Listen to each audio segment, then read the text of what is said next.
Alright, what's up guys? Today, this is the update on the Camelus. Oh god, Impulse 2 is the name. And this was quickly becoming my favorite knife.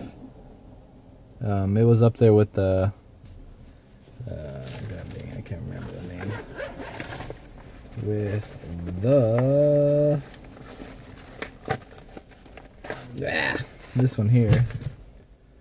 Jesus, I can't remember the name.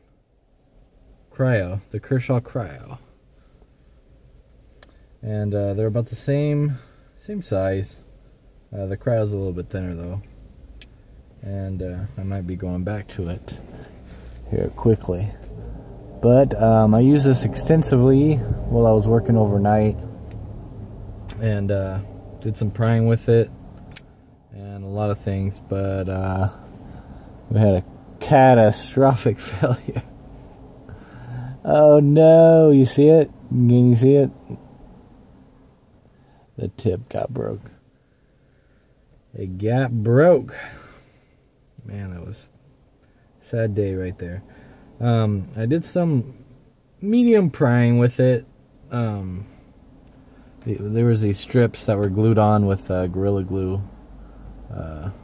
They were on there pretty good, and I was sticking this in there and prying them like that, and it did fine. No wiggle side to side, and it still opens great. Held an edge for a long time, and action's still great on it. But there was a pallet on the ground, you know, like a shipping pallet or what have you. And I decided to do a tip test on it. Stupid me. But I really did not intend on breaking this. I really thought this knife could handle that tip test. The wood is really hard though. But either way, I still thought this was going to come out on top.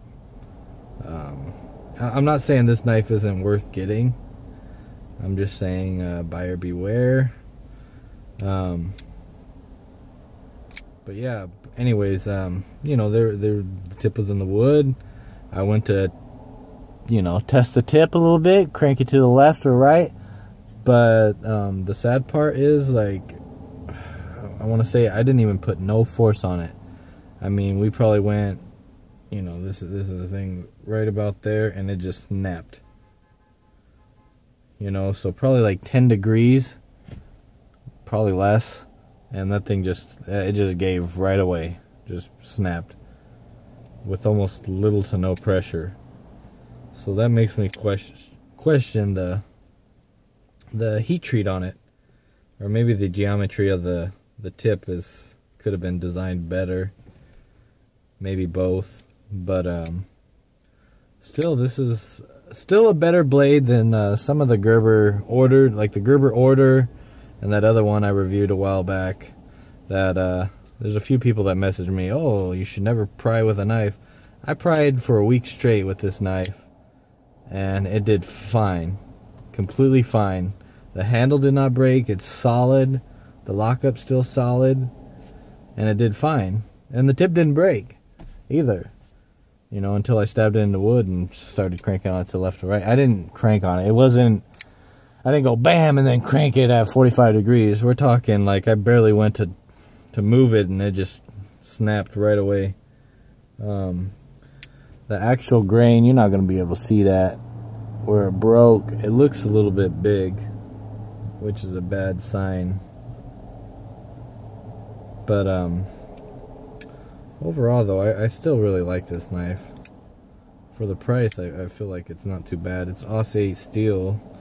I just feel I wish it performed a little bit better. My heart sunk when that happened.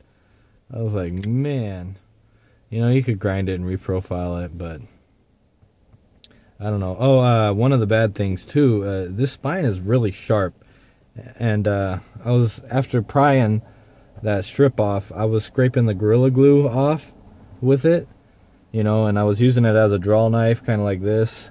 You know, drawing it, and then, you know, push cuts and every which way I could, you know, to get that Gorilla Glue. That stuff's on there. That stuff works pretty good.